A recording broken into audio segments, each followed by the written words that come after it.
The Daffodils by William Wordsworth, an inspirational poem. I wandered lonely as a cloud that floats on high over vales and hills, when all at once I saw a crowd, a host of golden daffodils, beside the lake beneath the trees, fluttering and dancing in the breeze, continuous as the stars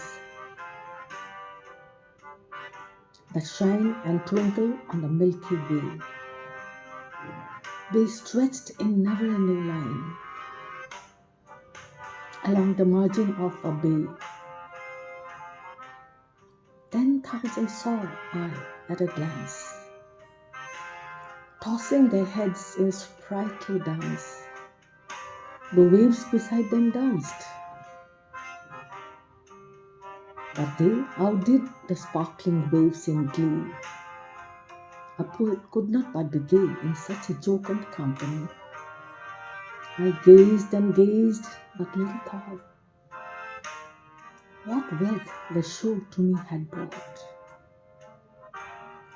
For oft, when on my couch I lie, in vacant or in pensive mood, they flash upon that inward eye, which is the bliss of solitude. And then my heart with pleasure fills and dances with the daffodils. Thanks for watching. Please subscribe and stay blessed always.